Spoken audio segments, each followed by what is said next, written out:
जय भारत। आज हम लोग स्टार्ट करने वाले सिस्टम ऑफ लीनियर इक्वेशंस। ये मैट्रिक्स एंड डिटर्मिनेंट का एक स्पेशल टॉपिक है। लीनियर इक्वेशन को सॉल्व करने के लिए हमको बहुत सारे मेथड दिया दिया है। मतलब मैट्रिक्स में दो मेथड, एक्चुअली मैट्रिक्स में दो मेथड्स है और डिटर्मिनेंट में एक मेथड है जिसको हम लोग क्रैमर्स रूल बोलते हैं।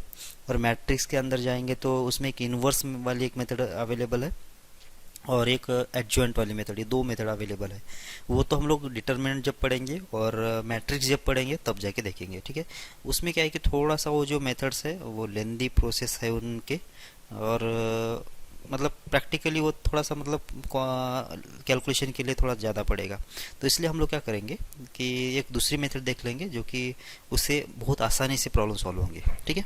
तो वो भी देखेंगे और ये भी देखेंगे, आपको जो बेस्ट लगेगा मेथड वो यूज़ करो। मुझे तो ये बेस्ट लगती है मेथड जो मैं अभी आज पढ़ाने वाला हूँ। उसके हिसाब से आप क्या करेंगे, आगे की प्रॉब्लम सॉल्व करेंगे। सारे प्रॉब्लम सॉल्व हो जाएंगे इससे, और 2-3 स्टेप में ही आंसर आ जाएगा सारे प्रॉब्लम्स का, ठीक है। तो सिस्टम ऑफ लीनियर इक्वेशन, हर साल एक क्वेश्चन मतलब इससे फिक्स होता ही है। इससे एक होता है मैट्रिक्स से डिटरमिनेंट से फिक्स होता है। और अभी जो एनटीए जो पेपर ले रहा है उसमें क्या है कि वो 25 क्वेश्चंस उनको लेना होता है ना, तो कभी कभार नाइंसाफ़ी हो जाती है इसके लिए। लेकिन सिस्टम ऑफ लीनियर इक्वेशन आपको एडवांस के भी पॉइंट ऑफ व्यू से और मेंस के भी पॉइंट ऑफ व्यू से बहुत ही इम्पोर्टेंट जो है चीज़ है। तो ध्यान से देख लीजिए क्या क्या बोल रहा हूँ मैं ये। तो हमारे पास जो सिलेबस है ना, मतलब अच्छा पहले तो इक्वेशन सिस्टम क्या होना चाहिए। Equation system of linear equation का मतलब कितना है कि लीनियर इक्वेशंस की मतलब क्या होना चाहिए, एक 3-4 इक्वेशंस मिला के एक सिस्टम बनेगा। अब वो 3-4 इक्वेशन को सॉल्व करने के बाद मतलब कोई पर्टिकुलर उसका सॉल्यूशन मिलेगा, मतलब ऐसा कोई सॉल्यूशन एग्जिस्ट है क्या कि वो साइमल्टेनियसली तीन जितने इक्वेशन दिया गया है उसको सेटिस्फाइड करे। अगर ऐसा हो जाता है तो हम लोग उसको मतलब ऐसा मतलब कम 2-4 इक्वेशंस रहेंगे उसको हमको सॉल्व करना है, ये चीज़ इसमें रहेगी, ठीक है। तो सबसे पहले जो रिक्वायरमेंट है ना, मतलब इस सिस्टम का सॉल्यूशन निकालने के लिए जो रिक्वायरमेंट होती है क्या होती है वो पहले जान लो। तो जो नंबर ऑफ वेरिएबल्स इन्वॉल्व रहेंगे, नंबर ऑफ वेरिएबल्स इन्वॉल्व रहेंगे किसके अंदर, इस सिस्टम के अंदर। मतलब 2 हो सकते हैं, 3 हो सकते हैं, मतलब अपने सिलेबस में 2 या 3 ही 2 टाइप में आ सकता है। और n टाइप के भी अगर n अगर वेरिएबल होते हैं, मतलब नंबर ऑफ वेरिएबल्स n भी अगर होते हैं, मतलब 10 20 25 कितने भी होने दो, तो भी जो हम लोग जो मेथड बोल रहे हैं वो काम करेगी, ठीक है। तो रिक्वायरमेंट क्या है कि ये सिस्टम सॉल्व करने के लिए कम मिनिमम रिक्वायरमेंट क्या है कि नंबर ऑफ वेरिएबल्स और नंबर ऑफ इक्वेशंस, ये दोनों के बीच में एक रिलेशन है। नंबर ऑफ इक्वेशंस बराबर, समझो मतलब कोई सिस्टम मुझे सॉल्व करना है तो उसमें जो नंबर ऑफ वेरिएबल से काउंट कर लेंगे हम लोग, 2 है या 3 है, कितने वेरिएबल से काउंट कर लेंगे। और नंबर ऑफ कंडीशंस मतलब इक्वेशंस कितने दिया हुआ है वो देख लेंगे। कंडीशंस मतलब क्या, इक्वेशंस वो चेक कर लेंगे। जैसे मान लेते कितना है कि यहाँ पे इक्वेशन दिया है एक्स प्लस वाई और इक्वल्स टू, वेरिएबल्स कितने हैं इसके अंदर, x sine two x sine y, ये दो वेरिएबल्स है। एक्स साइन वाई ये दो वेरिएबल्स है, तो ये किसके बीच का इक्वेशन है, एक्स एंड वाई ये दो वेरिएबल के बीच का लीनियर इक्वेशन है, ठीक है ना। और वही अगर ऐसा इक्वेशन लिखा है x minus Y plus 2z और इक्वल्स कितना लिखा है 3 लिखा है, तो इसके अंदर कितने वेरिएबल्स है, 3 वेरिएबल्स है। तो एक्स वाई और जेड ये 3 वेरिएबल्स इसमें इन्वॉल्व है, ठीक है ना। तो ये नंबर ऑफ वेरिएबल्स हम लोग ऐसे काउंट करेंगे। फिर नंबर ऑफ वेरिएबल्स काउंट करने के बाद इसमें कितने इक्वेशंस दिया गया है वो देखना पड़ेगा अपने को। तो कितने इक्वेशन दिया गया है, अगर मान लेते कि नंबर ऑफ वेरिएबल्स 2 है और इक्वेशन 1 ही दिया गया है, तो कहीं पे भी जाके इसको सॉल्व नहीं कर सकते हम लोग, कहीं पे भी सॉल्व नहीं कर सकते। देखो ना, अगर एक्स साइन वाई निकाल देना है, एक्स प्लस वाई इक्वल्स 2 अगर है तो एक्स साइन वाई की वैल्यू निकाल देना है। तो एक्स की वैल्यू 1 रख देता हूँ तो वाई की वैल्यू तो 1 आ जाएगी। एक्स की वैल्यू अगर -1 रखूँगा तो वाई की वैल्यू 3 आ जाएगी। तो बहुत सारे सोल्यूशन आ जाएंगे ना, यहाँ से मतलब कोई सोल्यूशन निकालना पॉसिबल नहीं है, ठीक है। तो मिनिमम क्या कंडीशन होना चाहिए कि जितने नंबर ऑफ वेरिएबल्स है उतने अपने पास क्या होना चाहिए, इक्वेशन होना चाहिए। ये हो गई मिनिमम कंडीशन। या फिर नंबर ऑफ इक्वेशन ज़्यादा होते तो चलेगा, बराबर 3 इक्वेशन है 2 वेरिएबल है चलेगा। लेकिन कितने, 2 वेरिएबल्स और एक ही इक्वेशन है तो नहीं चलेगा। मतलब नंबर ऑफ वेरिएबल्स क्या होना चाहिए, नंबर ऑफ इक्वेशन के एक तो बराबर होना चाहिए। मतलब अगर 2 वेरिएबल्स है तो और 2 कंडीशन अगर दिया जाता है मुझे, तो मैं इसको सॉल्व कर सकता हूँ। कैसे सॉल्व करेंगे, बस इसको ऐड कर लेते हैं और सब ऐड करने से क्या होगा कि वाई कैंसिल हो जाएगा तो एक्स वैल्यू निकल जाएगी। फिर जो भी एक्स वैल्यू लेगी इसमें रख देंगे तो एक्स एंड वाई निकल जाएगा, बराबर है क्या। तो इसमें नंबर ऑफ वेरिएबल्स कितने थे, 2 थे और 2 कंडीशंस थे, 2 इक्वेशन थे, तो सॉल्व हो गया। ठीक है। वैसे अगर नंबर ऑफ वेरिएबल्स 3 होते हैं तो उसके भी बीच में 3 कंडीशंस या फिर 3 इक्वेशंस मुझे मालूम होना चाहिए, तब जाके एक्स एंड वाई जेड की वैल्यू निकाल सकते हैं हम लोग। तो ये मिनिमम कंडीशन है, मिनिमम रिक्वायरमेंट है कि नंबर ऑफ वेरिएबल जो है लेस देन और equals to number of equation होना चाहिए। अगर समझो 2 वेरिएबल्स है और 3 इक्वेशन दिया गया है, मान लेते कितना है एक्स और यहाँ पे कितना है +2y और इक्वल्स कितना है 3 दिया है, तो क्या ये 3 इक्वेशन को सेटिस्फाइड करने वाला कोई सॉल्यूशन एग्जिस्ट है क्या, ये निकाल सकते हैं हम लोग, कोई दिक्कत नहीं है। मतलब हो भी सकता है, पॉसिबल हो भी सकता है, ठीक है। तो 3 नंबर ऑफ इक्वेशन ज़्यादा है तो कोई दिक्कत नहीं, लेकिन कम नहीं होना चाहिए वेरिएबल से, ठीक है। ये पहले सबसे पहली बात ध्यान रखो, ठीक है। आगे बढ़ते हैं। तो सिस्टम ऑफ लीनियर इक्वेशंस के जो है ये सिस्टम कैसी होती है, ये 2 टाइप में होती है। एक तो कंसिस्टेंट सिस्टम होती है या फिर इनकंसिस्टेंट सिस्टम होती है। मतलब क्या होता है, कंसिस्टेंट सिस्टम का मतलब ये होता है कि उस सिस्टम का कोई ना कोई सॉल्यूशन एग्जिस्ट होना चाहिए, मतलब एटलीस्ट एक तो भी कम से कम इसका सॉल्यूशन एग्जिस्ट होना ही चाहिए, बराबर क्या। एक से ज़्यादा भी हो सकता है, कोई दिक्कत नहीं, लेकिन कम से कम एक तो भी सॉल्यूशन अगर एग्जिस्ट होता है तो उस सिस्टम को क्या बोलते हैं हम लोग, कंसिस्टेंट बोलते हैं। मतलब उसका एक सॉल्यूशन एग्जिस्ट होना चाहिए, बस नो सॉल्यूशन नहीं आना चाहिए। और इनकंसिस्टेंट सिस्टम का मतलब क्या होता है कि उसका कोई सॉल्यूशन ना हो। फॉर एग्जाम्पल अगर मैं ये इक्वेशन देख लो ना, ये ऊपर वाला हटा दो, x + y = 2 है, x - y = 1 है, दोनों को सॉल्व कर लिया, कितना आ गया 2x की वैल्यू कितना आ जाएगी 3 आ जाएगी। तो x की वैल्यू कितना आ गई 3/2, x की वैल्यू एग्जिस्ट हो गई। अब x की वैल्यू क्या है कि इसमें रख दो किसी भी इक्वेशन में, वहाँ से y की वैल्यू निकल जाएगी। तो यहाँ से x एंड y की वैल्यू निकल गया ना, तो इसका मतलब सॉल्यूशन मिल गया। इसका सॉल्यूशन मिल गया मतलब क्या हो गया, एक कंसिस्टेंट हो गया, ठीक है। और वही बात अगर कोई दूसरा इक्वेशन ले लेता हूँ, x + y = यहाँ पे 2 लिखा हुआ है और यहाँ पे कितना है x + y = 3 लिखा हुआ है, क्या ये जो है सॉल्यूशन कंसिस्टेंट है क्या, तो सॉल्व करना पड़ेगा। सॉल्व करने के लिए क्या कर लेता हूँ, माइनस कर लेता हूँ, तो इधर से 0 आ गया और इधर से आ गया -1। अब -1 और 0 तो कभी इक्वल होते नहीं है, इसका मतलब इसका कोई सोल्यूशन मिलेगा ही नहीं। तो ये हो गया कौन सा, इनकंसिस्टेंट सिस्टम हो गया। समझ में आ रहा है क्या, मतलब बात इतनी ध्यान रखना है, जिसका जिसका सॉल्यूशन निकला वो हो गया कंसिस्टेंट, भले वो 1 निकले 2 निकले 1000 निकले 2000 निकले इनफाइनाइट निकले, सॉल्यूशन निकल गया मतलब कंसिस्टेंट। सॉल्यूशन नहीं निकला मतलब क्या होगा कि ये इनकंसिस्टेंट होगा, सही है। अगर इसको ग्राफिकली देखा जाए, अच्छा एक चीज़ समझ लो पहले तो, चलो ये देख लेते, ये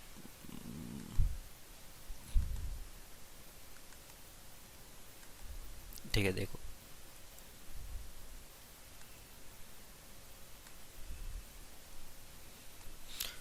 तो यहाँ पे देख लो, लीनियर एक सिस्टम है ना, लीनियर सिस्टम कैसे होता है, अगर इसका एटलीस्ट 1 सॉल्यूशन अगर एग्जिस्ट होगा, ये कम से कम एक तो अगर सॉल्यूशन एग्जिस्ट होगा, इसका मतलब एक सिस्टम कैसी रहेगी, कंसिस्टेंट रहेगी।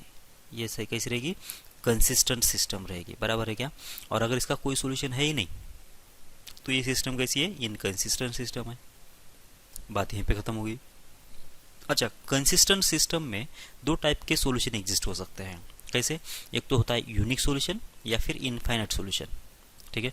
तो कैसे, तो एक एग्जांपल अभी अभी जो हमने देखा था ना, x + y = अगर मान लेते 3 है और x - y = 1, ये कोई इक्वेशन कंसिडर कर लेता हूँ। जब सॉल्व करना चाह रहा हूँ मैं तो 2x के लिए कितना आ जाएगी 4, तो x के लिए कितना आ गई, x के लिए आ जाएगी 2। अब x के लिए कितना रख देता हूँ मैं, 2 यहाँ पे रख देता हूँ, तो y के लिए कितना आ गई 1 आ गई।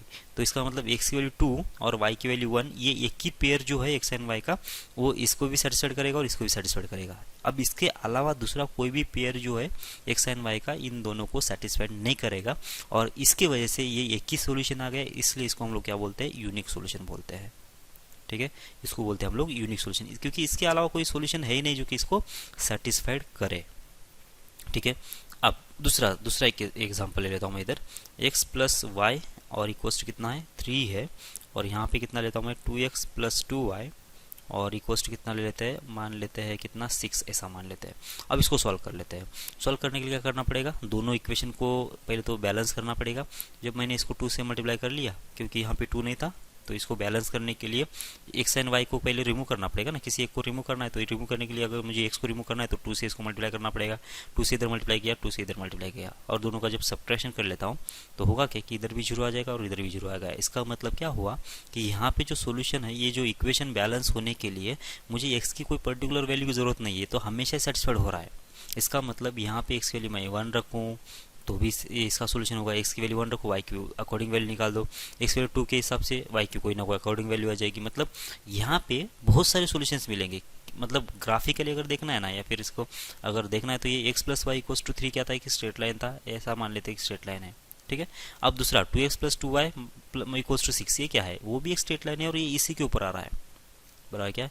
अब सॉल्यूशन का मतलब क्या होता है कि दो ग्राफ एक दूसरे को जहाँ पे कट करते हैं वो इसके सॉल्यूशन हो जाते हैं, और ये तो हर जगह पे कट कर रहा है तो इसका मतलब इतने सारे इसके सॉल्यूशंस हो जाएंगे, ठीक है। तो ये कैसे हो गया, जब इधर ग्राफ निकालेंगे तो क्या होगा कि x plus y equals to 3, समझ मानता है इसका ग्राफ ये है, और दूसरे का ग्राफ कैसा आएगा, ऐसा आ जाएगा, क्योंकि इसका स्लोप पॉजिटिव तो ये बन गया, इसका स्लोप निगेटिव तो ऐसी लाइन बनेगी, और दोनों एक ही पॉइंट पे कट कर रहे थे, इसका मतलब ये हुआ कि इसी पॉइंट के ऊपर दोनों कैसे होंगे, इक्वल होंगे या फिर सेटिस्फाइड करेंगे, बाकी कहीं पे भी ये दोनों इक्वल नहीं होंगे, मतलब सेटिस्फाइड नहीं होंगे।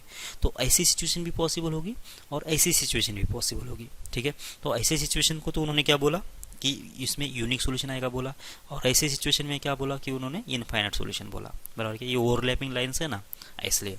तो अब ये जो है यूनिक सॉल्यूशन है, ये जो डिटर्मिनेंट सिस्टम लिखा है ना, इसका ज़्यादा अपने को नाम की कोई ज़रूरत नहीं है वैसे, लेकिन फिर भी यहाँ पे लिखा है तो मैं इसका मीनिंग बोल दूँ।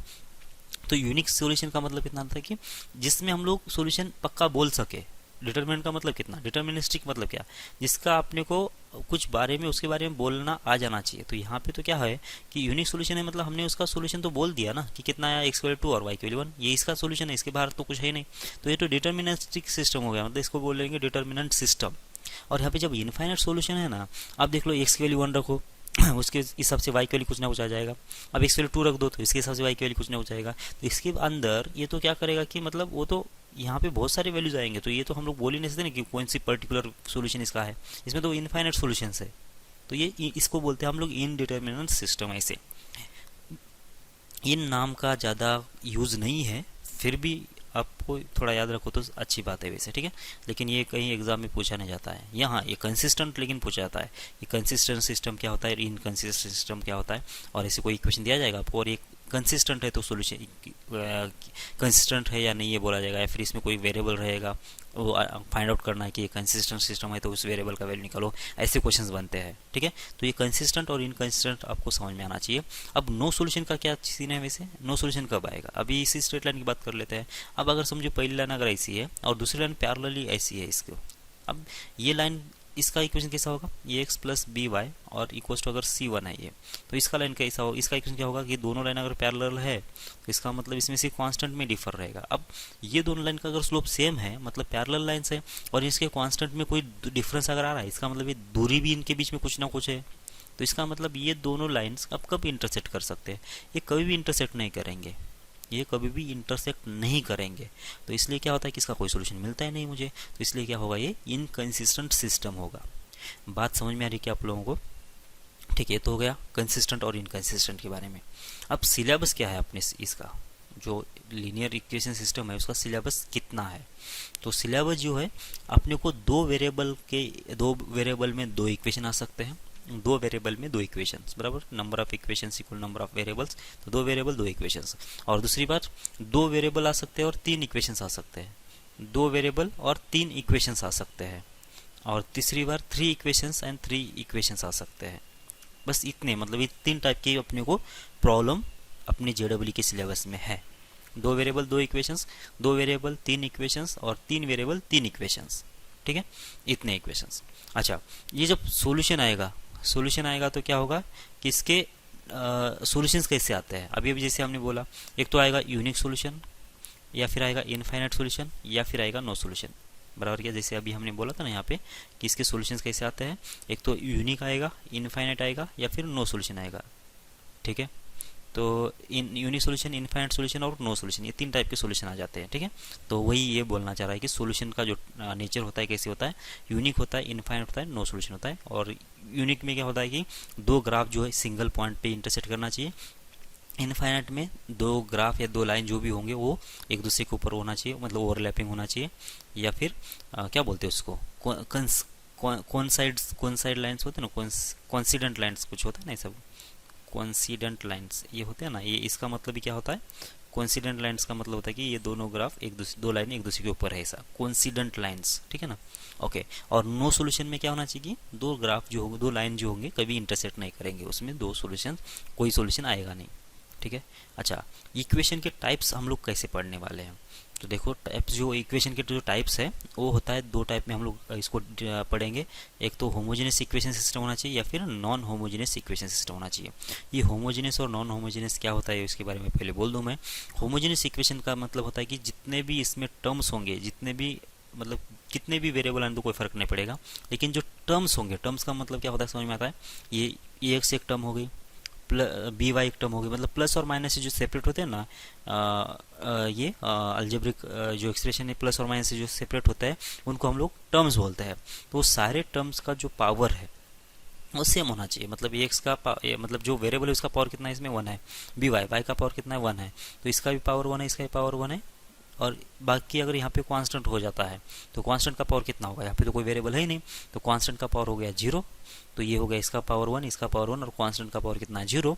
तो इसमें सारे जो टर्म्स है उसका जो पावर है वो सेम नहीं है, क्योंकि ये इसका 0 है। ठीक है ना। सी का कितना है, सी में कोई मतलब इसमें बाय डिफॉल्ट क्या लिखा जाएगा, एक्स का पावर 0 ऐसा लिखा जाएगा ना। इसमें एक्स का पावर कितना होता है, वाई 0, या फिर वाई भी लिखा जाए तो वाई का पावर 0। इसको हटाना है मतलब क्या है, इसका पावर 0 करना पड़ेगा। तो इसका कितना पावर है, 0 है। इसका पावर 1 है, इसका पावर 1 है। मतलब जितने भी वेरिएबल्स है उसका पावर देखना है अपने को। अगर सेम होता है तो होता है होमोजीनियस, अगर सेम नहीं होता है तो उसको बोलते हैं हम लोग नॉन होमोजीनियस। और इस वाले केस में ये जो इक्वेशन लिखा है ये x plus b y equals to c, ये है नॉन होमोजीनियस इक्वेशन। तो होमोजीनियस इक्वेशन कैसे होगा, ये एक्स प्लस बी वाई और कांस्टेंट को अगर मैंने 0 रख दिया तो बस ये इक्वेशन कैसे हो गया, होमोजीनियस हो गया दो वेरिएबल का। ठीक है। और तीन वेरिएबल में होमोजीनियस कैसे रहेगा, ये x plus b y plus c z और इक्वल्स हो जाएगा 0। ये हो गया कौन सा, होमोजेनियस इक्वेशन इन 3 वेरिएबल्स। और अगर नॉन होमोजेनियस इक्वेशन चाहिए 3 वेरिएबल का तो a x plus b y plus हो जाएगा c z equals to d. ये हो जाएगा non homogeneous equation in 3 variables. ठीक है। तो अपने को पढ़ना क्या क्या है, होमोजेनियस इक्वेशन और नॉन होमोजेनियस इक्वेशन 2 वेरिएबल और 3 वेरिएबल के बीच में। ठीक है। यहाँ पे consistent and consistent system of linear equation, इसके बारे में डेफिनेशन लिखा है, देख लो।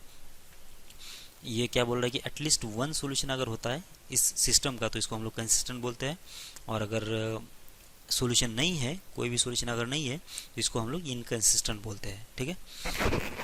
और यहाँ पे डिटरमिनेंट और इनडिटरमिनेंट लीनियर सिस्टम का मतलब क्या समझा दिया है उसने।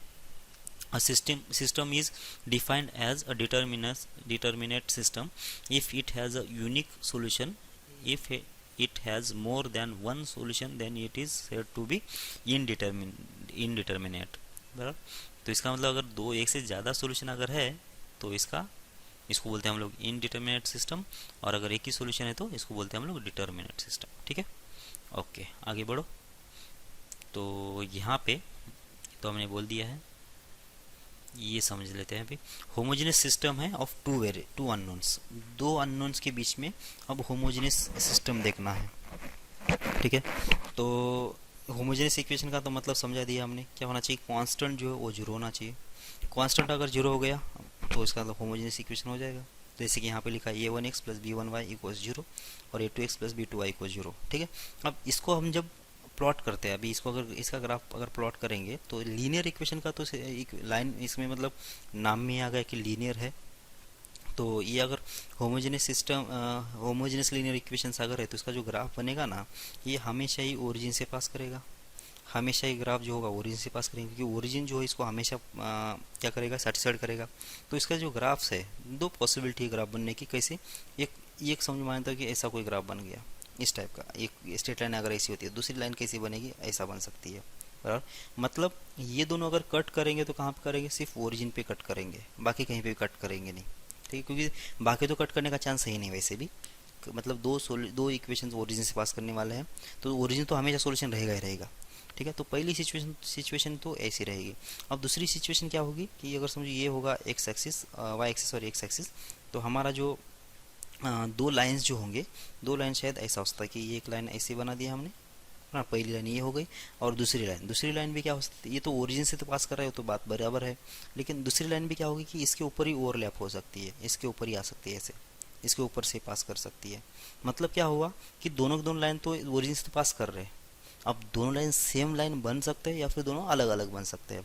अब दोनों भी केस में देख लो कि ये 0,0 जो है ना वो तो सोल्यूशन है ही वैसे इनका, बराबर क्या। तो इसलिए जो होमोजेनियस इक्वेशन सिस्टम होता है ना ये ऑलवेज क्या होता है कि कंसिस्टेंट होता है। ऑलवेज कंसिस्टेंट क्यों बोल रहा हूँ मैं, क्योंकि यहाँ पे मुझे सोचने की ज़रूरत ही नहीं है, ये तो मतलब 0,0 तो इसका सोल्यूशन होगा ही होगा, पक्का होगा ही, क्योंकि दोनों लाइन 0 से पास करेंगे ही करेंगे। ठीक है, मतलब क्या है कि ये तो हमेशा कंसिस्टेंट है ही। बस अब इस वाले केस में क्या बोलेगा वो कि अब इस ये जो कंसिस्टेंट तो है, क्या ये डिटर्मिनेट सिस्टम या फिर इनडिटर्मिनेट सिस्टम है, मतलब इसके नंबर ऑफ सॉल्यूशंस एक है या फिर एक से ज़्यादा है, यूनिक सॉल्यूशन है या फिर इनफाइनाइट सॉल्यूशन है, ये निकालने के लिए बोला जाएगा। और ये बात कैसे किसके ऊपर डिपेंड करेगी, ये बात डिपेंड करेगी अब इसके स्लोप के ऊपर। अब इन दोनों के स्लोप अगर अलग अलग होंगे, इन दोनों के अगर स्लोप अगर अलग अलग होंगे तो ऑब्वियस बात है कि एक ही बार कट करेंगे ये। लेकिन अगर दोनों एक दूसरे के ऊपर है, मतलब क्या होना चाहिए कि दोनों के जो स्लोप सेम होना चाहिए।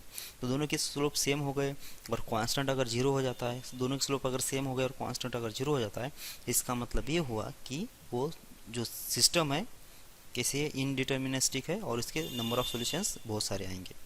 सही है, तो यहाँ पे वही लिखा है कि lines are parallel to each other means they are lying on one another.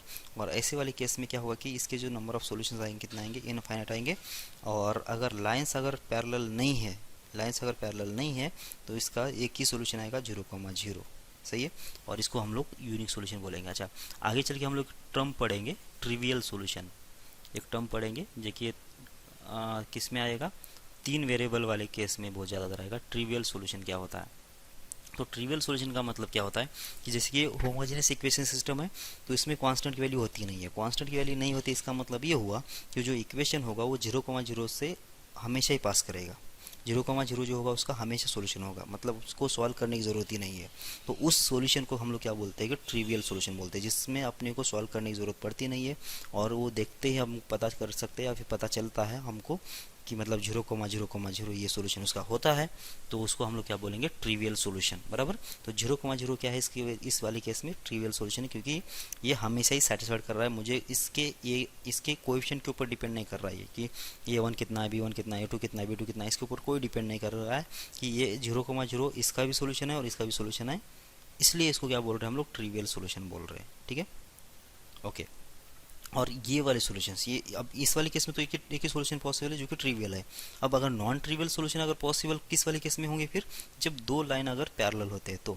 Non trivial का मतलब ये 0,0 के अलावा जो सॉल्यूशंस होते हैं वो होते हैं नॉन ट्रिवियल सॉल्यूशंस। अगर किसने बोला कि जो इक्वेशन सिस्टम ये वाली है इसके नॉन ट्रिवियल सॉल्यूशंस एग्जिस्ट है, तो कंडीशन बताओ, कंडीशन क्या होगी फिर, बस दोनों के स्लोप इक्वल कर लो। दोनों के स्लोप क्या है, कैसे इक्वल करेंगे, मतलब -A1 डिवाइड बाई B1, इसकी वैल्यू कितना होना चाहिए, -A2 डिवाइड बाई B2 के बराबर होना चाहिए। बस अगर ऐसा हो जाता है, ऐसा हो जाता है मतलब क्या होगा कि सिस्टम जो है उसके इनफाइनाइट सॉल्यूशंस है और 0,0 के अलावा भी उसमें सॉल्यूशंस एग्जिस्ट होंगे, तो उसको हम लोग क्या बोलेंगे, नॉन ट्रिवियल सॉल्यूशन बोलेंगे। बात समझ में आ रही कि आप लोगों को, आगे बढ़ो। अब देखो यहाँ पे एक फ्लो चार्ट लिखा हुआ है, दिया हुआ है, तो इसको थोड़ा समझने की कोशिश कर लेते हैं। ये जो सिस्टम है, A1x प्लस B1y इक्वल 0, ये 2x प्लस B2y इक्वल 0, ये कैसा है, होमोजेनियस इक्वेशन सिस्टम है और दो वेरिएबल के बीच की बात चल रही है। बराबर, ओके। अब देख लो इसमें ये क्या बोला है कि lines passes through origin, hence one intersection point is origin, मतलब 0,0 जो है इसका सोल्यूशन तो रहेगा। तो मानो या फिर मतलब तुम कुछ भी करोगे तो ये 0,0 तो इसका सोल्यूशन रहने ही वाला है। और इस सोल्यूशन को क्या बोलते हैं हम लोग, ट्रिवियल सोल्यूशन बोलते हैं। ठीक है, ये सोल्यूशन कौन सा होगा, ट्रिवियल सोल्यूशन होगा। अब आगे, बराबर, ओके। अब देख लो ये 0,0 इसका सोल्यूशन है, इसलिए कैसा एक सिस्टम जो है ना ये ऑलवेज कंसिस्टेंट है। Is consistent system since 0,0 is always solution, मतलब ये 0,0 इसका हमेशा सोल्यूशन रहेगा और इसको हम लोग ट्रिवियल सोल्यूशन भी बोल रहे हैं, ये नाम याद रखो, बहुत बार बार आएगा। ओके, तो इसलिए क्या होगा कि ये हमेशा ही सिस्टम कैसा है, कंसिस्टेंट है, इनकंसिस्टेंट की बात आएगी नहीं है। तो no inconsistent case since origin would always be one solution, मतलब ये वाला तो बात बनेगी नहीं, इसमें इनकंसिस्टेंट की तो बात बनेगी नहीं। ठीक है, ओके, आगे देख लो। अब देख लो इसके बाद अगर ये कंसिस्टेंट है तो दो टाइप में हो सकता है कि इसका एक यूनिक सोल्यूशन आए या फिर इनफाइनाइट सोल्यूशन आए।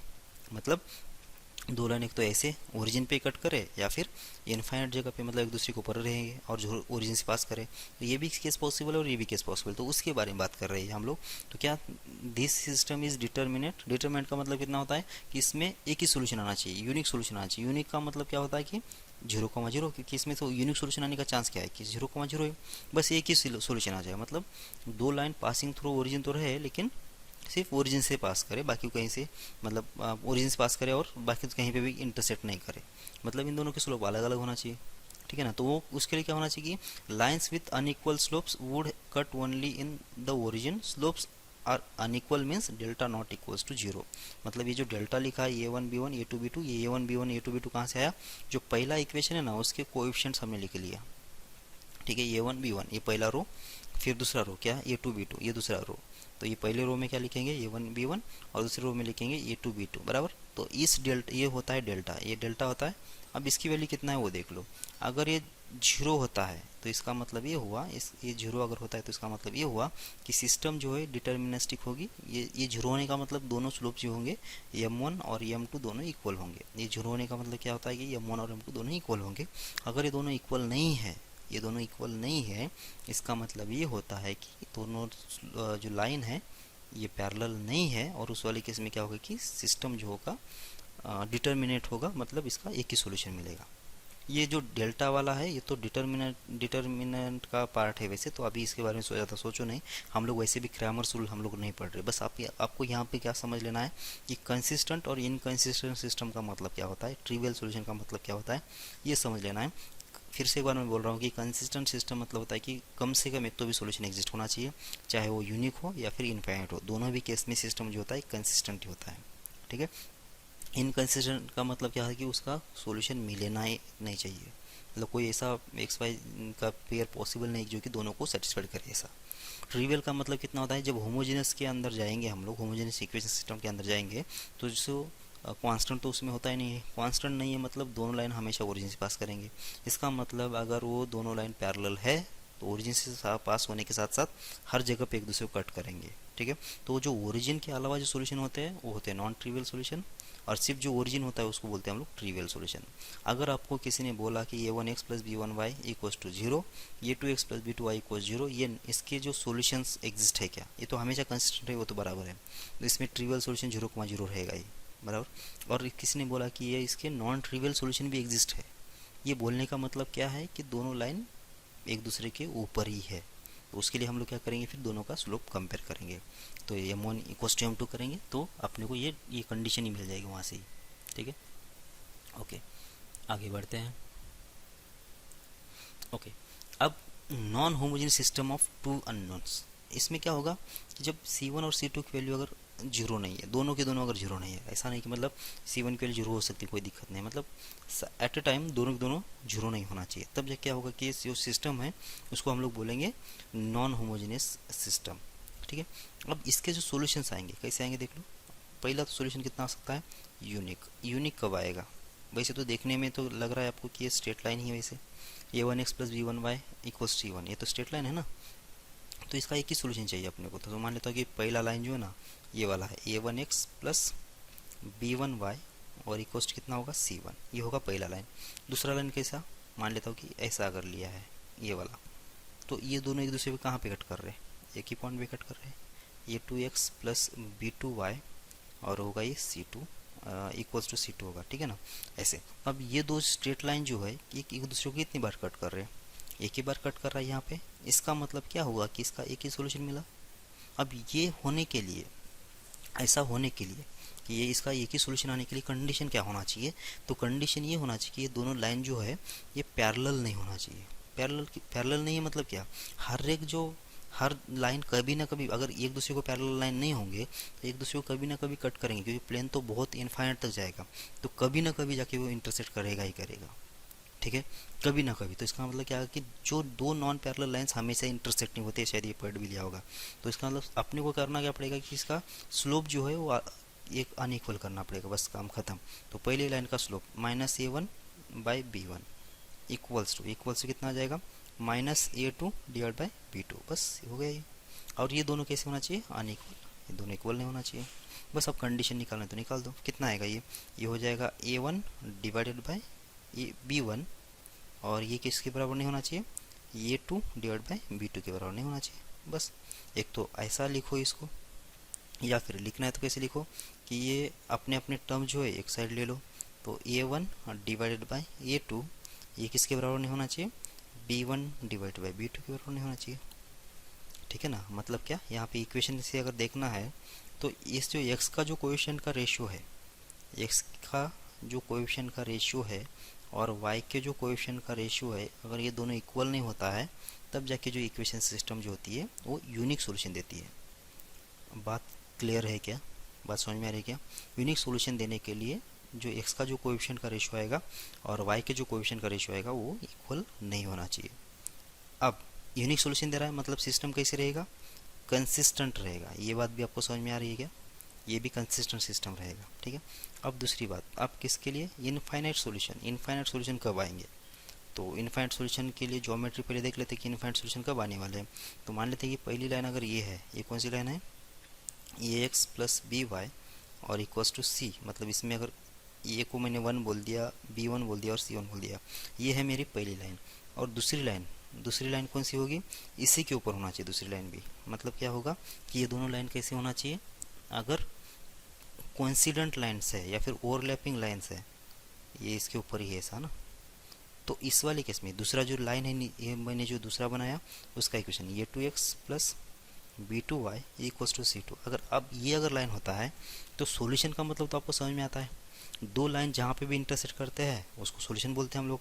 तो ये तो इस वाले केस में तो हर जगह पे इंटरसेक्ट करा ना, एक दूसरे के ऊपर है। मतलब क्या कि हर पॉइंट पे, हर जगह पे ये दो लाइंस कैसे कर रहे हैं, एक दूसरे को इंटरसेक्ट कर रहे हैं। इसका मतलब इसमें ये सारे जो पॉइंट्स है इसका सॉल्यूशन है, तो इसलिए ये इनफाइनाइट सॉल्यूशंस हो गए। अब इसके लिए कंडीशन क्या होना चाहिए कि ये ऐसा होने के लिए कंडीशन क्या होना चाहिए कि दोनों लाइन एक दूसरे के ऊपर होने के लिए उनका स्लोप तो कम से कम सेम होना ही चाहिए। स्लोप सेम होना चाहिए प्लस उसका कांस्टेंट भी सेम होना चाहिए, तब जाके क्या होगा कि ये इक्वेशन जो होगा इनफाइनाइट, मतलब दोनों एक ही इक्वेशन होना चाहिए। इसका मतलब इन शॉर्ट, इसका मतलब पहले तो स्लोप को सेम कर लिया, a1 divide by a2 equals to कितना आ जाएगा? b1 divide by b2। वैसे स्लोप को इक्वल नहीं किया, प्रॉपर अगर मेथड जाते तो स्लोप कितना आ जाता? Minus a1 divide by b1, और दूसरे का स्लोप कितना आ जाता?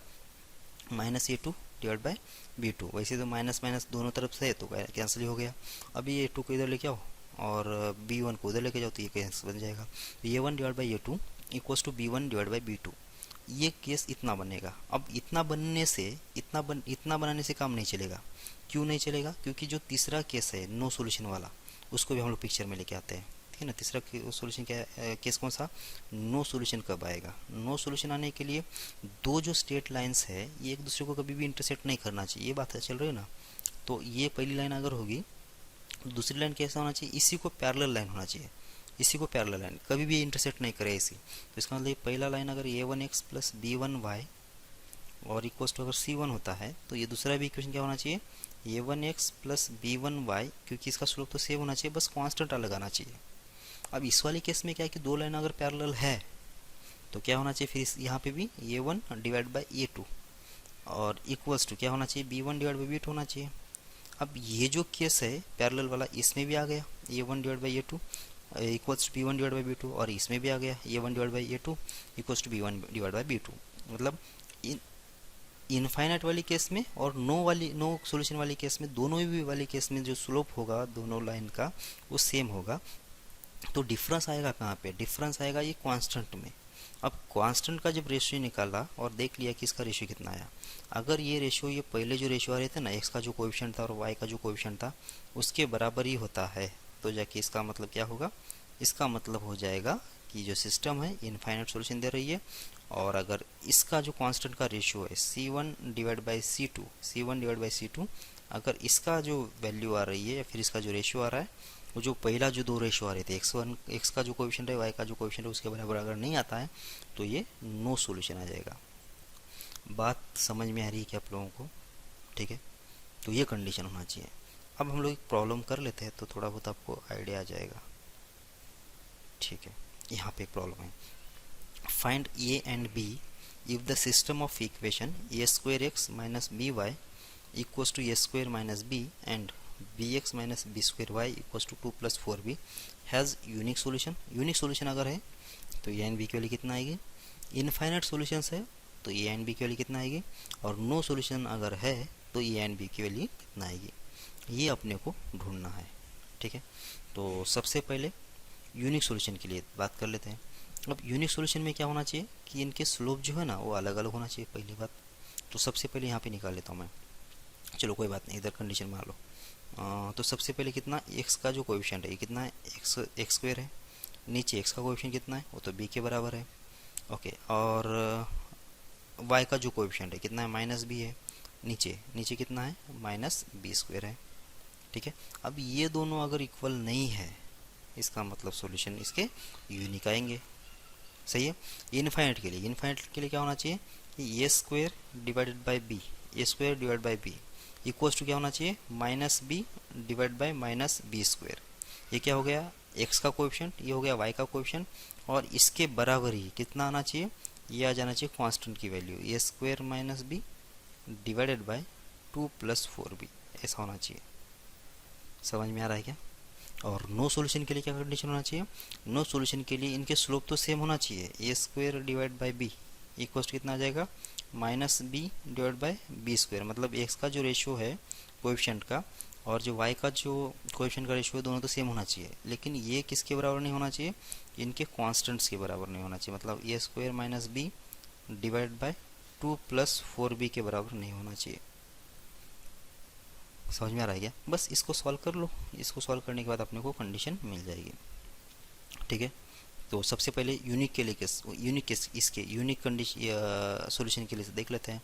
तो इसको जब सॉल्व कर लिया तो ये होगा माइनस माइनस पे तो निकाल दो इसमें से, इधर जाएगा बी स्क्वायर। अच्छा, ये बी और बी भी कैंसिल होगा। ठीक है, बी और बी कैंसिल अगर हो जाता है तो बी की वैल्यू कितना, बी की वैल्यू कितना, बी की वैल्यू जीरो नहीं होना चाहिए ना, बी की वैल्यू जीरो नहीं होना चाहिए। सामान की चलो बी की वैल्यू अगर जीरो नहीं है तो जाके बी और बी कैंसिल हो गया। और ए स्क्वायर की वैल्यू कितना आना चाहिए इसे, ये होगा B divide by B square. मतलब ये बी कैंसिल, यहाँ पे एक बी आएगा और ये और बी इधर से कैंसिल, तो ए स्क्वायर की वैल्यू कितना नहीं होना चाहिए, 1 नहीं होना चाहिए। तो ये की वैल्यू कितना नहीं होगी, प्लस और माइनस 1 नहीं होना चाहिए। जब ये की वैल्यू अगर प्लस 1 माइनस 1 नहीं है तब जाके क्या होगा कि इसके इनफाइनाइट कितना यूनिक सॉल्यूशन आ जाएगा। बी की वैल्यू अगर कितना नहीं होती है, जीरो नहीं होती है तो।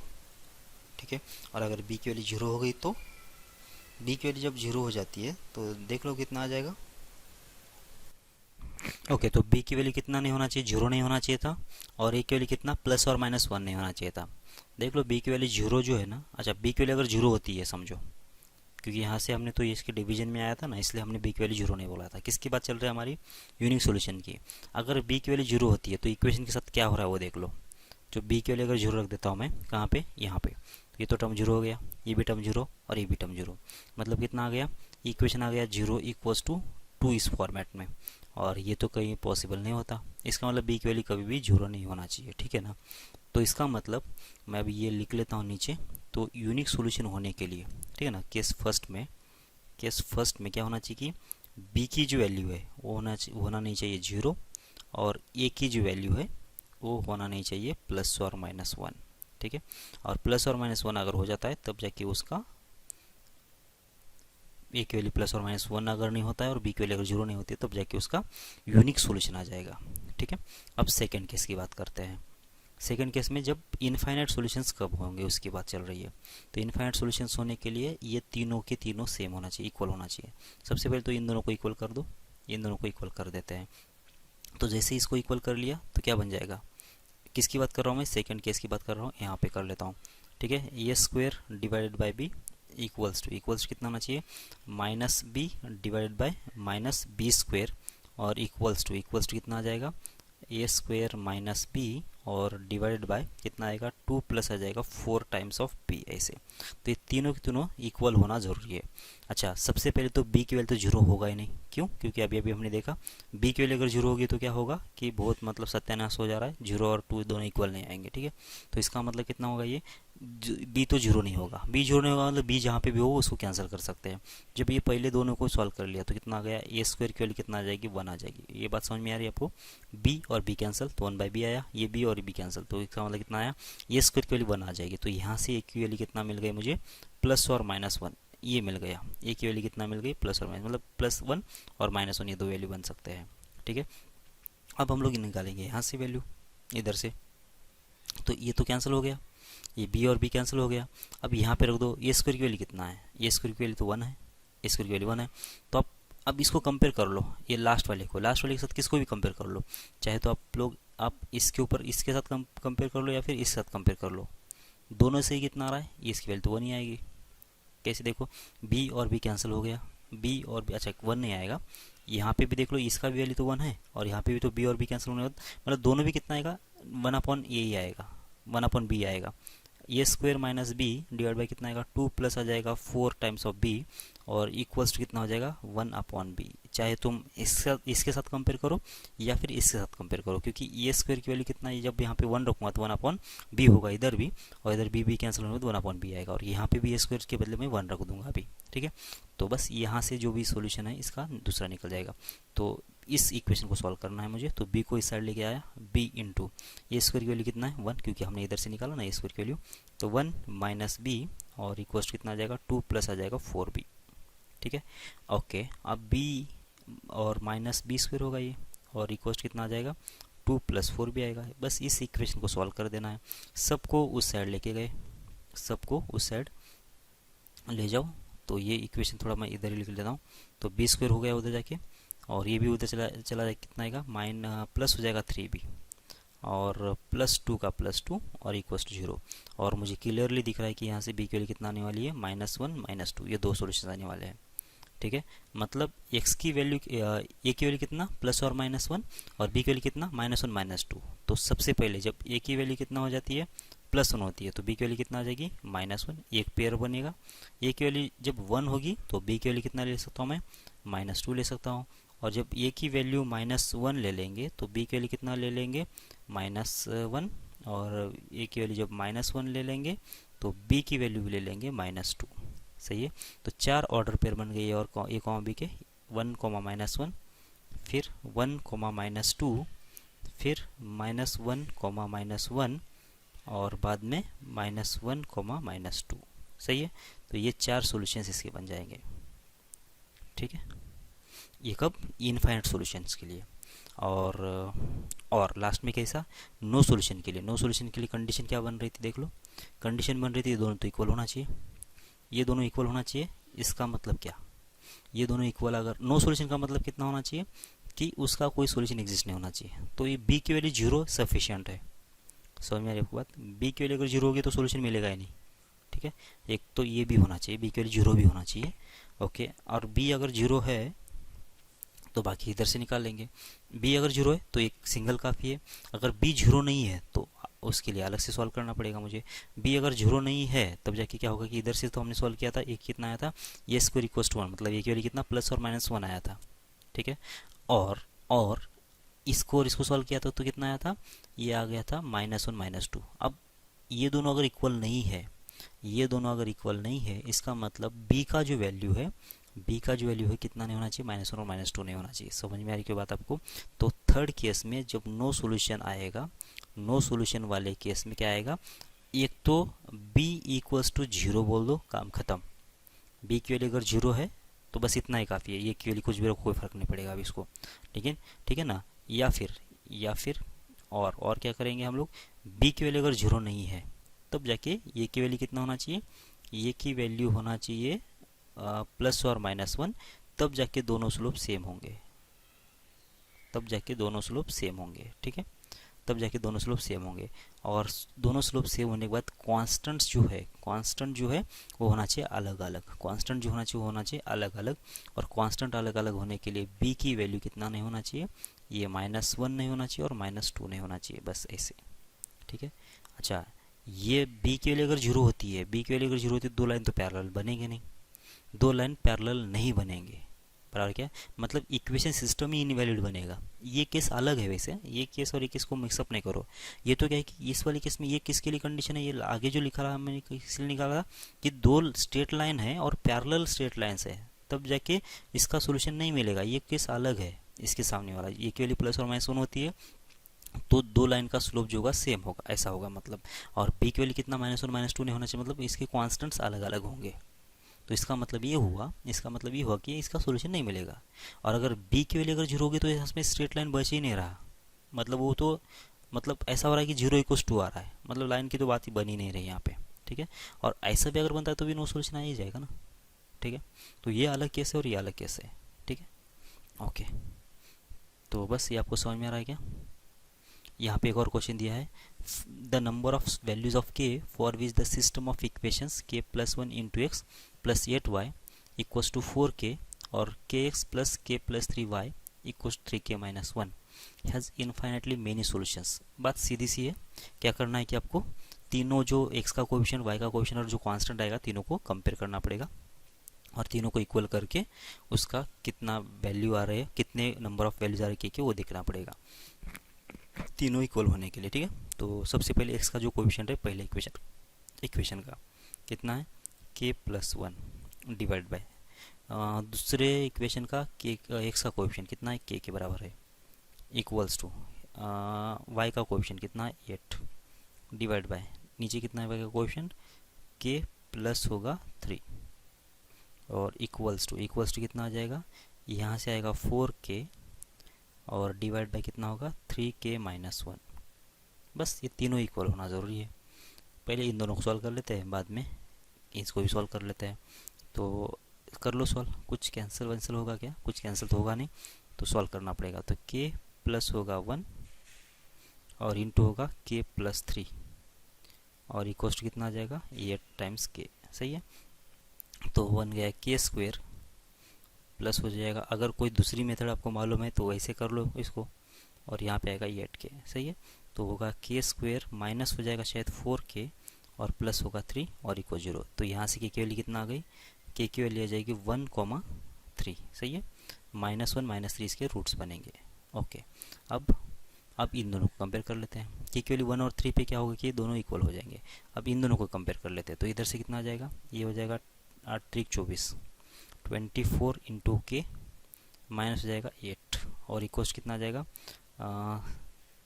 4k स्क्वेयर और आ जाएगा कितना 12k।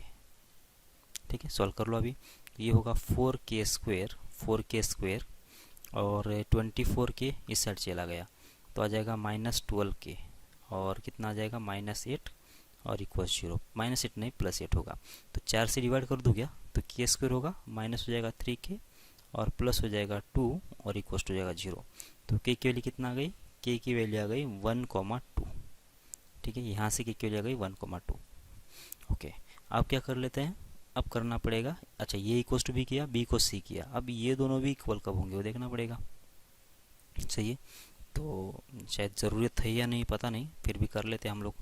ठीक है ना, तो कितना आएगा k प्लस 1 इधर मल्टीप्लाई किया कितना 3k माइनस 1 और इक्वल्स टू कितना आ जाएगा, इधर से आ जाएगा 4k स्क्वेयर। ठीक है, क्या किया हमने, इस k को इधर लेके गए, कितना आ गया 3k square minus k plus 3k minus 1 और ये होगा 4k स्क्वेयर। तो ये 3k स्क्वेयर इधर चला जाएगा तो होगा k स्क्वेयर और ये होगा प्लस 2k इधर जाके माइनस 2k होगा और ये प्लस 1 और इक्वल्स 0।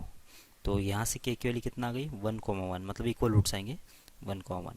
तो देख लो, इन दोनों को साथ में लाने के लिए k की वैल्यू 1 और 1 आना चाहिए, इन दोनों के साथ में लाने के लिए k की वैल्यू 1 और 3 होना चाहिए और इन दोनों को साथ में इक्वल होने के लिए 1,2 होना चाहिए।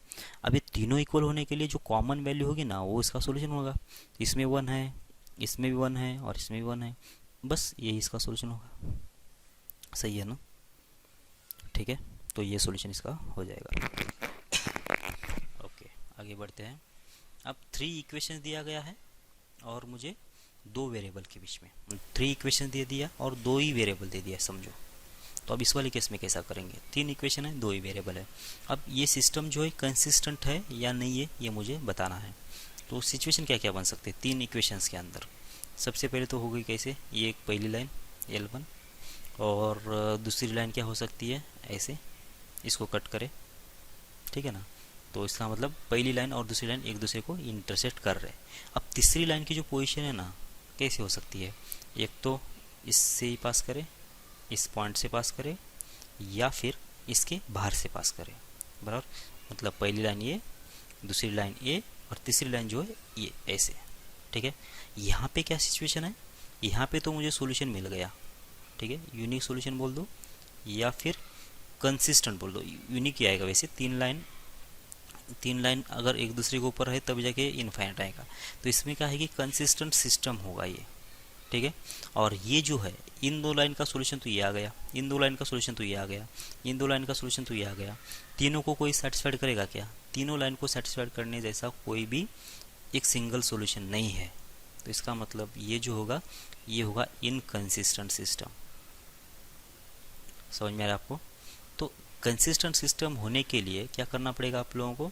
आपको करना पड़ेगा किसी भी दो इक्वेशन को सॉल्व कर लो। पहले किसी दो इक्वेशन सॉल्व करो, फिर इसका जो सोल्यूशन आया, इसका जो ऑर्डर पेयर आएगा सोल्यूशन का x, y, और चेक करो कि इसके अंदर रख के, बराबर। जैसे कि इस वाली केस में क्या, अगर हमने इन दोनों को सॉल्व किया तो ये x, y ये पॉइंट आएगा, इसमें इन दोनों को सॉल्व कर लिया तो ये पॉइंट आ गया x, y, ठीक है।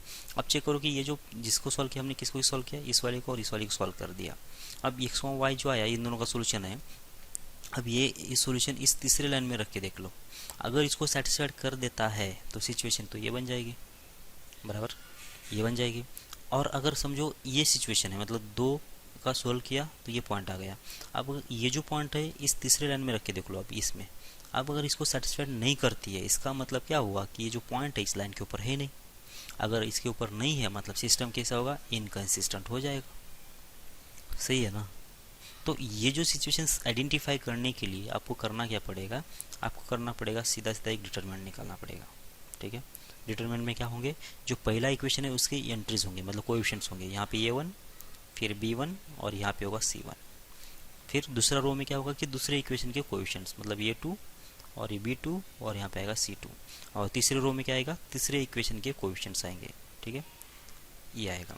अब चेक करो कि इसका आंसर कितना है, इस डिटरमिनेंट का आंसर कितना है। अगर इसका आंसर 0 होता है तो सिस्टम जो होती है वो होती है कंसिस्टेंट। ये सिस्टम जो होती है ये होती है कंसिस्टेंट, ठीक है। और अगर इसके वैल्यूज़, इसके जो वैल्यू है, अगर ये 0 नहीं होती है तो सिस्टम होगी इनकंसिस्टेंट, इनकंसिस्टेंट होगी। समझ में आ रहा है क्या? अब इसमें सारे केसेस आ गए हैं, सारे केसेस आ गए। कौन से केसेस आ गए? जैसे मान लीजिए दो लाइन अगर एक दूसरे के ऊपर ही है, दो लाइन अगर एक दूसरे के ऊपर ही है, ये पहली लाइन और दूसरी लाइन इसके ऊपर है, और तीसरी लाइन अगर ऐसे कर रही है, तो इसका मतलब पहले दो लाइन का L1 और L2 का तो इनफाइनाइट सोल्यूशन है, और तीसरी लाइन के हिसाब से ये की सोल्यूशन है, मतलब इसमें तो ये यूनिक सोल्यूशन होगा ही ना। ये भी यहाँ पे कवर हो गया। कैसे? अगर L1 और L2 एक दूसरे के ऊपर है, ओवरलैपिंग अगर है, तो इसका मतलब A1 B1 C1 और A2 B2 C3 ये रेस्पेक्टिवली इक्वल होंगे। और जब किसी भी डिटरमिनेंट के अंदर दो रो अगर सेम होते तो इसका आंसर अल्टीमेट 0 ही आ जाता है। मतलब ये केस तो इसमें इन्वॉल्व, मतलब कवर तो हो ही गया। या फिर तीन क्या हो गए, तीन अगर लाइन एक दूसरे के ऊपर ही होंगे तो इसमें भी क्या होगा कि तीनों इक्वेशन एक जैसे ही होंगे, मतलब A1 B1 और A3 सेम होगा, B1 B2 B3 सेम होगा, C1 C2 C3 सेम होगा। मतलब इसमें तो डिटरमिनेंट की वैल्यू 0 होने के लिए दो रो को सेम होना चाहिए, तो इसमें तो तीनों तीनों सेम हो गए, तो भी तो इसका आंसर 0 आएगा, बराबर क्या? इसका आंसर नॉन 0 कब आएगा? बस इसी सिचुएशन में कि दो लाइन जो है इंटरसेक्ट कर रहे और वो कोई दूसरा पॉइंट है, और जो दूसरी दो लाइन से वो इंटरसेक्ट कर रही कोई दूसरा पॉइंट है, तो ऐसे सिचुएशन में क्या होगा कि ये इसका आंसर नॉन 0 आएगा, और उस केस में ये होगा इनकंसिस्टेंट। ये कैसे आ रहा है, ये कैसे आ रहा है कंडीशन, इसके बारे में ज़्यादा दिमाग लगाने की ज़रूरत नहीं है। आप इन दोनों को सॉल्व कर दो, इन दोनों को सॉल्व करने के बाद जो सोल्यूशन आया इस तीसरे इक्वेशन में रख दो, इस तीसरे इक्वेशन में रख दो, और इसके अंदर रखने के बाद जो कंडीशन बनेगा ना, इसको सॉल्व करके देख लो इस डिटरमिनेंट को, और ये कंडीशन देख लो, दोनों सेम ही रहेगा, ठीक है। तो कोई मतलब ज़्यादा रॉकेट साइंस नहीं है, ये इधर से ही आया हुआ है। तो ये दोनों को इक्वेशन को सॉल्व कर लिया, जो भी सोल्यूशन आया है तीसरे वाले में रख के रख दिया, और ये जो कंडीशन बनेगी उधर से ये डिटरमिनेंट के अंदर कन्वर्ट हो गया, ठीक है।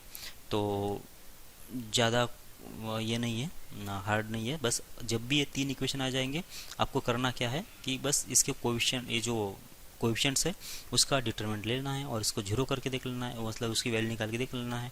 अगर वो 0 हो जाता है तो हो जाएगा वो कंसिस्टेंट सिस्टम, अगर 0 नहीं होता है तो हो जाएगा इनकंसिस्टेंट सिस्टम, ठीक है। ओके, अब ये क्या बोला है, if the equation 2x + 3y + 1 = 0 and 3x + y - 2 = 0 और ax + 2y - b = 0 एक कंसिस्टेंट सिस्टम है, तो अपने को प्रूफ करना है a - b की वैल्यू कितना आएगी, 2 आएगी, बस ये प्रूफ करना है, ठीक है ना। तो अगर ये सिस्टम कंसिस्टेंट है, उसने तो कबूल कर ही दिया है, अपने को कुछ ज़्यादा सोचना नहीं है अभी फिर, ठीक है ना। तो क्या करेंगे हम लोग, डिटरमिनेंट की वैल्यू निकालेंगे। पहले इसमें पहले जो रो होगा उसमें क्या होगा कि पहले इक्वेशन के कोएफिशिएंट, तो पहला आएगा 2, बाद में आएगा 3 और बाद में आएगा 1। फिर दूसरे में यहाँ पे आएगा 3, यहाँ पे आएगा 1 और बाद में आएगा -2, और बाद में आएगा a और यहाँ पे आएगा 2 और यहाँ पे आएगा -b, और इसकी वैल्यू कितना होना चाहिए, इसकी वैल्यू हो जाएगी 0। क्यों? क्योंकि कंसिस्टेंट है इसलिए, ठीक है। कंसिस्टेंट सिस्टम अगर होता है तो इसका मतलब ये होना चाहिए कि उसका जो डिटरमिनेंट की वैल्यू कितना आना चाहिए, 0 आ जाना चाहिए। ठीक है। अब 2 इंटू कितना होगा, 1 इंटू पी कितना आ गया, -b। अब ये डिटरमिनेंट सॉल्व कर लो, बस आपको मालूम ही कैसे करना है इसे आगे। तो 4 हो गया, माइनस होगा 3 और ये होगा -3b और होगा +2a। ओके। और ये होगा +1 इंटू होगा 6 माइनस हो जाएगा a और होगा a इक्वल्स टू 0। ठीक है। तो सॉल्व कर लो, कितना रहा ये होगा 8 माइनस हो जाएगा 2b, ये होगा शायद 9b माइनस हो जाएगा 6 टाइम्स a और प्लस हो जाएगा 6 माइनस होगा a और इक्वल्स टू 0। देख लो, ये होगा -2b और ये +7 9b कितना हो गया, प्लस हो गया 7 इंटू बी। ओके। यहाँ पे -6 है, माइनस ए होगा -7a और होगा यहाँ पे 8 है, यहाँ पे 6 है, तो कितना होगा माइनस प्लस हो जाएगा 14 और इक्वल 0। बस हो सॉल्व तो हो गया। उस सभी को उधर ये 7 और 7b को उधर लेके जाओ और 7 से डिवाइड कर लो, तो ये बन जाएगा a माइनस बी और इक्वल्स हो जाएगा 2। बस प्रूफ तो हो गया। ठीक है। मतलब ये सिस्टम कंसिस्टेंट होने के लिए, मतलब कैसे होना चाहिए, ये 3 लाइन किसी एक सिंगल पॉइंट से पास होने के लिए ए एंड बी के बीच में जो रिलेशन आया क्या आना चाहिए कि ये माइनस बी इक्वल्स टू 2 ऐसा होना चाहिए। मतलब अगर बी के लिए 0 होती है तो ए के लिए 1 होना चाहिए, 2 होना चाहिए, तब जाके लाइन तीनों लाइन एक ही पॉइंट पे कट करेंगे। ठीक है। या फिर ये दूसरे पॉइंट पे कट करने के लिए ए के लिए अगर बी के लिए 1 मान लेता हूँ तो ए के लिए 3 होना चाहिए, 3, 1। ऐसा अगर ये और बी का पेयर ले लेता हूँ तो शायद ये किसी और जगह पे कट करेंगे, लेकिन सिंगल पॉइंट पे कट करेंगे। ठीक है। आगे बढ़ो। c लेस देन 1 है and system of equation x plus Y minus 1 equal 0, 2x minus Y minus c equal 0 and bx plus 3by minus c equal to 0 is consistent. Then the possible real values of b के कितने real values possible है वो ढूंढना है अपने को। Consistent बोला है तो अभी बात सोचने की है ही नहीं, इसका डिटरमिनेंट लगा दो। तो डिटरमिनेंट में कितना आ जाएगा, पहले इक्वेशन के ये तो 1 आएगा, -1 आया, फिर 2 -1 और -c, और तीसरे इक्वेशंस के b 3b और होगा -c। ओके। इसका आंसर आना चाहिए 0। कोई बात है, 1 1 -1 2 -1 -c और b 3b -c। सही है। अब सॉल्व कर लो इसको। आपको अगर कोई मतलब शॉर्टकट तरीके मालूम है, क्योंकि आपका डिटरमिनेंट अगर हो चुका है तो आपको शॉर्टकट मालूम होगा, इन दोनों को ऐड कर लो, इन दोनों को ऐड करना वगैरह, अगर ऐसा है तो फिर वो यूज़ कर लो। अगर नहीं है तो भी कोई ज़्यादा नुकसान नहीं है, इसको जो अपनी जो सीधी सीधी मेथड है उससे भी सॉल्व किया जा सकता है। लेकिन अगर आप कुछ प्रॉपर्टीज़ मालूम है तो आपको थोड़ा ईजी पड़ सकता है। ठीक है। लेकिन हम लोग प्रॉपर्टीज़ को यूज़ नहीं करते, डायरेक्ट हम लोग सॉल्व करने की कोशिश करते हैं।